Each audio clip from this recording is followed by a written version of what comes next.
제대로 된 스토리, 이게 기사를 이끌어 갑니다. 오늘 바로 이 이야기를 해보려고 합니다. 미국 저널리즘의 아주 핵심적인 부분이죠. 바로 내러티브, 그러니까 이야기가 어떻게 평범한 기사를 완전히 다른 차원으로 바꾸어 놓는지 지금부터 한번 제대로 파헤쳐 보겠습니다. 시작하기 전에 이런 경험 다들 한 번쯤은 있으시죠? 아, 이거 중요한 내용인 건 알겠는데 이상하게 몇 문단 읽다 보면 눈이 따라가질 않는 그런 기사들 말이에요. 도대체 왜 어떤 기사는 이렇게 끝까지 읽는 게 힘든 걸까요? 그 답이 바로 여기에 있습니다.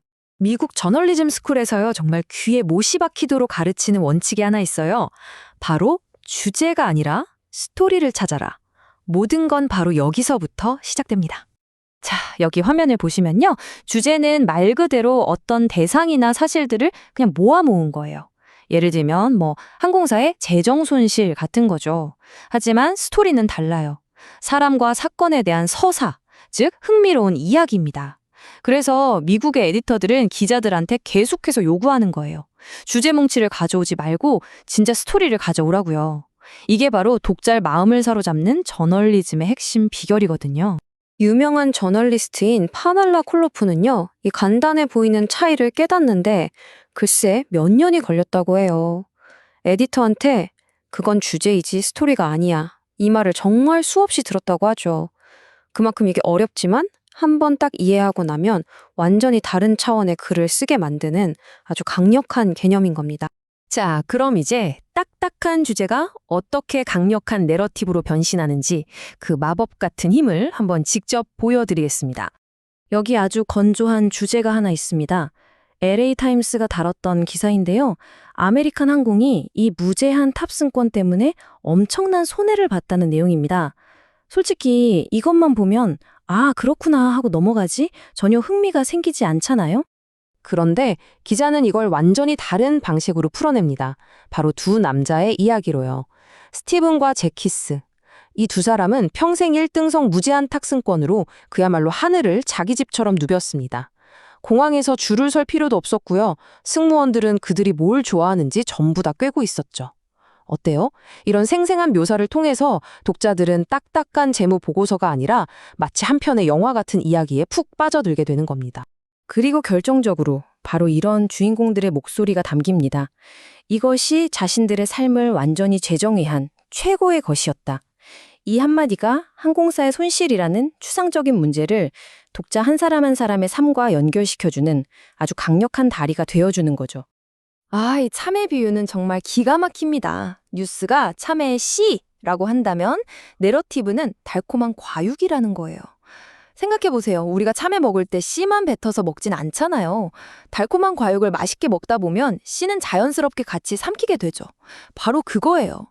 독자들은 재미있는 이야기를 따라가다가 그 안에 담겨있는 핵심 뉴스, 즉 정보를 자연스럽게 흡수하게 되는 겁니다. 사실 진짜 좋은 이야기에는요, 두 개의 층이 있어요. 그냥 눈에 보이는 표면적인 사건, 그리고 그 밑에 아주 깊숙이 숨겨진 진짜 의미가 있죠. 지금부터는 그 진짜 의미의 층으로 한번 들어가 보겠습니다. 영화의 로키를 예로 들면 아주 쉬워요. 표면적인 스토리는 간단하죠. 이름 없는 복서가 갑자기 챔피언과 싸울 기회를 얻는 이야기. 하지만 우리가 이 영화를 보고 정말로 감동하는 이유가 단순히 그것 때문일까요? 아니죠. 진짜 의미는 바로 한 남자가 자기 안의 의심과 싸워서 이겨내고 끝까지 링 위에서 버텨냄으로써 나는 쓸모없는 인간이 아니야 라고 스스로의 가치를 증명해내는 아주 보편적인 여정에 있기 때문입니다. 우리 모두가 복사는 아니지만 살면서 누구나 한 번쯤은 자신을 의심해 본 적이 있기에 이 이야기에 깊이 공감하는 거죠. 틀레처상을 받은 존 프랭클린이 이런 말을 했습니다. 저널리즘이 이야기를 사용하는 건 그냥 재미있으려고 쓰는 게 아니라는 거예요. 독자들이 이 복잡한 세상을 이해하는데 꼭 필요한 의미를 전달하기 위해서죠. 바로 이 목적의식, 이게 저널리즘을 그냥 소설이나 영화랑 구분짓는 결정적인 차이점입니다. 자, 그렇다면 이 이야기의 생명력을 불어넣는 가장 중요한 요소는 뭘까요? 맞습니다. 바로 기사의 주제를 온몸으로 보여주는 중심인물, 즉 주인공을 찾는 겁니다. 저널리즘에서 말하는 주인공 혹은 캐릭터는요, 그냥 인터뷰 대상 1, 사례 1이 아니에요.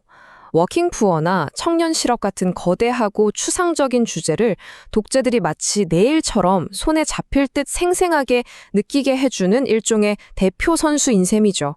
이 인물이 없으면 이야기도 없다고 봐도 무방합니다.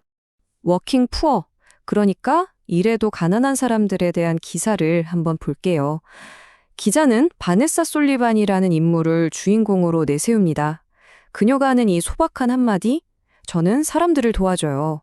이 말을 듣는 순간 독자들은 그녀에게 즉시 감정적으로 연결되기 시작합니다.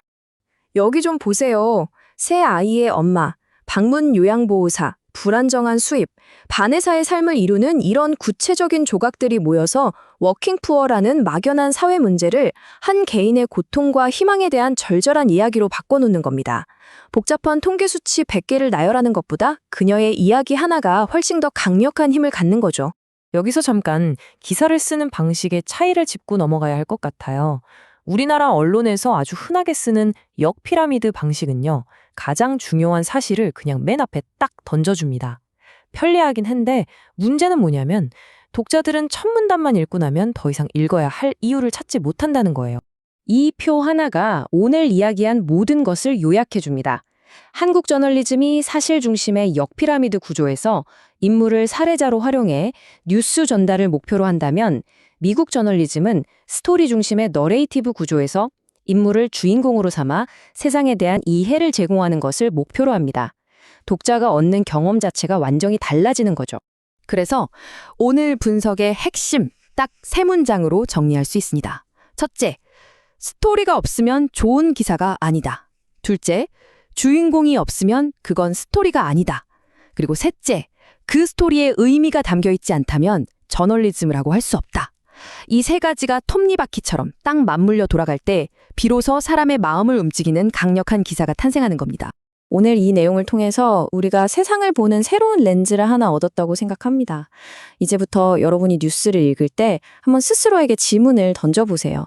내가 지금 읽고 있는 것이 단순히 나열된 정보 쪼가리인가? 아니면 나를 끌어당기는 힘을 가진 진짜 이야기인가? 그 차이를 발견하는 순간 아마 세상을 훨씬 더 깊이 이해하게 되실 겁니다.